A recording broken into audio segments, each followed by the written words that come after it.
This is your 20-minute podcast, where we do our best to give you useful information in 20 minutes or less. Today's podcast is brought to you by Audible. Get a free audiobook download and 30-day free trial at audibletrial.com/your 20-minute podcast. Over 180,000 titles to choose from for your iPhone, Android, Kindle, or MP3 player.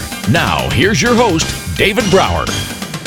How do you truly find your purpose? Is that a black and white answer, or is that a journey? How do you do that? Sure, and I think you would agree. I think probably it could be a journey. I think some people, especially more men, we try to make it black and white, and then exactly, yeah. But I think, like you said in the previous segment, maybe on the first part, if we're in part 2 of the podcast, which is really cool.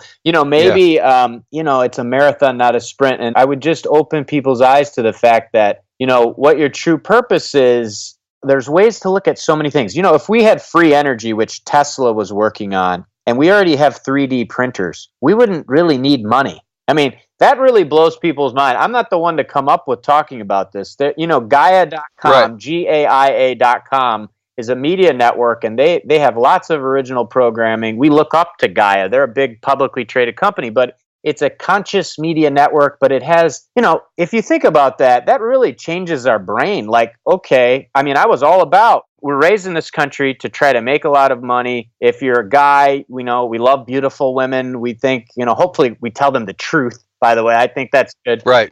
I think guys, we can do a better and better job of that, which includes me saying I'm not perfect and things like that. But you raise for that. Like, that's what you think success is. Okay, once you get that, which I did, and if you're still really ticked off, and then, by the way, I lost it all. The market crashed in 2008. I lost a bunch of real estate, millions of dollars that I built from scratch, and I was very young. And then it's like, okay, well, or even when I had everything, I was like, am I happy? Like, why am I pissed off?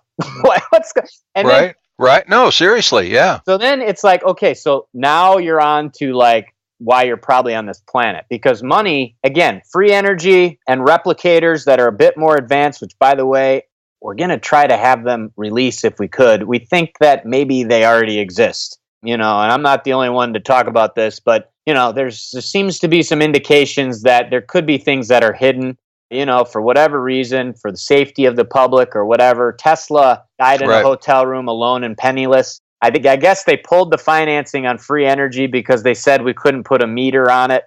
We couldn't meter it and charge for this free energy. So, that's okay. I mean, listen, people grow up in corporations. They're doing their job. That's what they think they need to do is make money. But ultimately, like, money is out of the equation. We all need it to survive right now. Right. But then it's like, what is my purpose then? And that's really amazing. Well, yeah, if you can figure out a way, even if it's emotional, self-talk, whatever, if you can figure out a way to get money out of the equation, real or not, so that you have a chance to really look at who you are and what you're about and the people around you and those kinds of things, that would be a fascinating exercise. Sure, and I agree. David, you probably, I can tell you have quite a soul. You're doing this for a reason, too. I mean, I think once we get to survival, which we all need to do, and sometimes, like me right now, sometimes I take some pretty big risks, to be honest. I didn't even opening this yoga portion of the studio, getting a bigger, it's not too bad. I do it intelligently. I mean, not spending tons and tons and tons. But, it's like I've lost it all before, and it can make us uncomfortable. But those can be the things that we're on this planet to learn peace from. It might be lessons we're even giving ourselves. And yeah, I mean, I think ultimately when people get to survival and then the emotions and things keep coming up, and you know what, money isn't an issue, those might be the things to work on. So for me, it's becoming comfortable with employees in person now. It's becoming comfortable with things not being efficient all the time. I'm talking about with an office. It's like maybe that's why I'm here to do it. Maybe I didn't need to do it. So after we get survival out of the way, those emotions that keep coming up to you, those might be a key to your true purpose. And the tension is beauty. So you start to really sit with those feelings that keep coming. you might start to open up to, what is this leading to? I want to learn from you, anger. I want to learn from you, pain. I'm sick of hating that you're inside of me. What can I learn? I want to know what my true purpose is. You can ask yourself, and then you just relax, and literally those energetic signatures, because that's what it is. That's what you are. Right. That's what we all are. It's an energetic signature, and that's not new age stuff. That's science. And, Nassim Harriman says we never actually have touched anything. It's because of that. The atoms are 99.999% empty space. And he has this whole equations for this. It's like you're an energetic signature, and those feelings are as well. And invite them in and love them. And if we can do that, we might be opened up to more of what our true purpose is. And it might be helping people with those same feelings. Absolutely, which is what you're doing, right? You took the crash, right? You climbed up the mountain, and you had all the stuff, and then you took the crash and the fall, and now you're coming up again, but more slowly, more practically, and my sense is you're doing it in a way where you're able to pay it forward much more than maybe you did before. Yeah, it wasn't as big of a thing, and I appreciate you ask great questions. I mean, David, anybody wants to know somebody who pays attention, just listen to David over and over, because life is all about asking the right questions and the right follow-up questions, and I'm learning to do that more, and being led by our intuition and paying attention to details can open things up. But I built things up. I lost it all, and then I built it up again, actually, for a couple years, millions of dollars with an ad spend, and with Google, receiving money from Google with partners like Google. And then Facebook changed something, and it all kind of stopped like a year or two ago, and a lot of things happened. That's when I went to Peru, and I have a little bit of money, but I also tried to keep things going. I spent 50, probably up into six figures to try to keep the ship going, and so I lost a little bit more, but I kept enough to where it's like, okay, and then we're going to sell things. We're going to sell an info product, of course, so it's believe.love, and we'll probably sell supplements.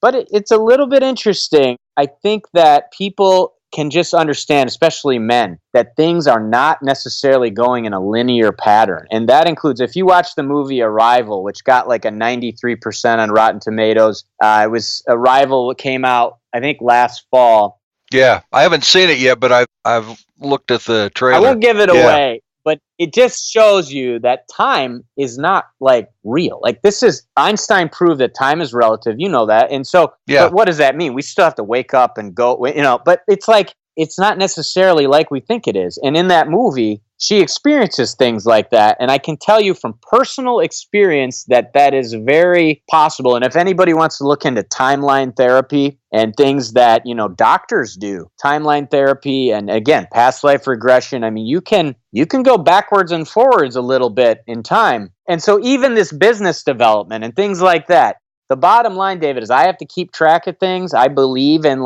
trying to be on the ball, and not trying. I'm probably maybe a little bit, I could relax more about it. Yeah. But it's not necessarily like that, no matter how much we try to control it. Are you surrounding yourself, and I don't know the answer to this, are you surrounding yourself with people that you trust so that you can let go a little bit? Yeah, thanks for that question. I mean, it's amazing because everybody's been on time. I mean, for these interviews, I've interviewed like 20 people. I mean, most people, a couple people got lost. That's okay. But really, I've hired, between contractors and employees over 15 years, hundreds, probably over 100 or 200. Right. And this project, it's our yoga studio is going to be at wearelove.love. If anybody's in Miami Beach, wearelove.love is the website for that. And, everybody's been on time. It's amazing how excited people are about it. And it is almost overwhelming. To be honest, I'm going to be honest with you, David. I sit in bed. I have to honestly relax. And I've told a couple now I'm telling everybody, whoever's listening, but it's I have to learn to be comfortable with my own place. And to be honest, it's not about me. I'm the guy that's making sure everything's going, but the people are so pumped. And it's a lot of great feminine energy. I think that the masculine energy can, in one direction, if we use Hitler and Jesus as analogies, maybe, I don't know, a lot of that strong energy, sure. I've been very ticked off, but you know what? That strong energy pointed in the right direction, just like yours, David. And when our energy is in the right direction, it can heal. It can do so much. And a lot of times that feminine energy, like anybody who has I don't, but somebody might have a good wife or whoever. We have to at least, I think, tell them the truth, including the really tough truths about men. A lot of men, we have trouble with that maybe. And I'm talking about other women, whatever it is. Like, let's go ahead and talk about the facts, and then respect. I think that's the number one complaint I've heard from women over time, and is honesty. And then just, yes, there are a lot of great, especially feminine energy. And what I try to think about, what I tell the people that are working with us, because they're going to do video content and reports as well at believe.love and believeitunes.com. But they're going to do reports like for our shows, and we're going to have more shows eventually. But I tell them that I try to be a bridge between the tough parts of the world, because sometimes the spiritual community, they don't want to deal with the Trump people or the people they think are evil. And I'm trying to hopefully bring everything, if we can, together and try to be that bridge, because I've felt that strong masculine energy, and there is a lot of money in the military right now. There's a lot of harmonization, and they're not just going to magically give everything to everybody. They need to be reached out to. And so we're going to try to do that. Well, in your line, love what you hate, that needs to be a mantra for a lot of people. They have to understand it first and grasp, what the potential of that is. But that's really appealing, I think. Yeah, and I could do it better too. And I think, again, the thing I would emphasize for people that beat themselves up, because I have been one of them, is that sometimes we might, just because I say that doesn't mean I'm perfect at it. And so, so it's just like slightly better. Like before, when somebody might have cut you off and you might have cussed them out, maybe you just honk. And like, that's better. Like, and honestly, over time, the more, like, there's more things that'll come into your life that might help you harmonize, because you're going to want to resist it. There's something neuroscientists in your brain, they say it's the reptilian portion of the brain, reptilian brain. That's a neuroscientist term. It's, it's a real, the fight or flight nature of that can actually make us resist what we know we need to do. And I even experienced that a little bit. But now I have these good people, because I was wondering, should I sign a 3-year lease for this office? It's like thousands and thousands of dollars. I mean, it's not like, it's not five figures, but and it's like, but I did it and I feel better. But at first I was literally, again, laying in bed, like really having anxiety, like it's just a fear, but that's okay. So everybody can have those things. And you might love what you hate gradually. But when you make that commitment, when you sign that 3-year lease, that piece is now gone. And then all of a sudden you see all this wonderful energy coming your way, which is not a coincidence. I don't believe in coincidences. And here's all this, whether it's feminine, whether it's masculine, whatever it is, the idea of people showing up on time, unheard of. That's like 90%, yes. Oh my gosh, yeah. And so it feels like here's this thing coming together organically, really, that is really pretty special, man. It makes me feel so good. It brings tears to my eyes that you say that, because, again, when we're used to, anybody who does pay attention might feel a little bit angry with the world, just to be clear. I mean, most people, it's like, things can be a little bit, because, and again, even with ourselves, because then we start doubting everything, and then we create our own reality and everything's a reflection of us. I mean, but it does feel like that. And I think, so what's the lesson from that? I think for everybody, it's like small victories are good. So if you get a small victory, be thankful. And even then, you might have a reaction where you continue to doubt, and just keep going for those small victories. And hopefully you have friends like David that can be like, hey, you know what? There's something good. And they remind you like, there's something to this. And every time, and still, we might need to thaw out a little. We might be used to doubting ourselves. I mean, most people listen to this, they want to make something happen. It's okay if it's not perfect. If you have a day that you start doubting, just keep it going, keep it moving, right? Well, exactly. And I think there's a couple of things that come to mind. One is baby steps are pretty huge. You have to pay attention to those. And I think the other thing is we oftentimes, if not all the time, we tend to become like the people we surround ourselves with. Definitely. Right? So if I'm a thug, if I'm a bank robber, if I'm a killer, and I'm hanging out with the gangsters, guess what? That's what I'm going to do. But if I'm surrounded by all this energy of Nicholas Upchurch and his new yoga studio and the commitment and the love and the unknown, really, to a lot of those people, then all of a sudden you start becoming that and your energy totally changes. I think that's definitely true. I think as long as for me, I have to keep in mind, and I went to tutor in downtown Detroit, and it was great because I played football my first 2 years at University of Central Florida, and it was all guys, from Miami and with gold teeth, and I loved them. And yeah. There is an aspect to sort of like, people have to deal with some tough things sometimes that they didn't ask for necessarily. Maybe they did before this life. Like maybe I asked for, and it's so crazy. If somebody would have told me this when I was 12, I would have looked at them like they're, aliens. But I would be like, hey, that way ask for those tough situations. But, I'm talking about before this life, maybe. People are born into things that are tough, I think. And sometimes they're learning things that everybody else is doing. And I think there's good in everybody's heart. And because I've been I've felt the most wretched hatred in my life. Now, I haven't been to jail and I'm not going, but it's just like, you know what? I can honestly relate. The U.S., to be honest, you can look at Madeleine Albright on 60 Minutes on YouTube, talks about we killed 500,000 children in Iraq in the 90s under Bush and Clinton both. People don't know that. It's the clips there. She's on 60 Minutes saying it was tough, but it was worth it. And 500,000 children, and I don't care what race they are. That's a pretty tough thing that I contributed to with any tax dollars. And so sometimes things, I agree overall with, we all try to put ourselves in the best situation with peace and harmony. But I think I would be amiss if I pretended that I was perfect or that there isn't. All of the tough things are still a reflection, I think, even of us. Yeah. And some people have literally mental issues. Maybe they were raped as children and they do become killers. And maybe we didn't do that. So, but it's like, I agree. We try to put ourselves with the best people around us, but we also can keep in mind maybe the people that need the most love are the people that are the toughest. And I think we can be safe and help them, but I think we can keep that in mind. And that includes what we think is good, meaning people like me that are starting a yoga studio.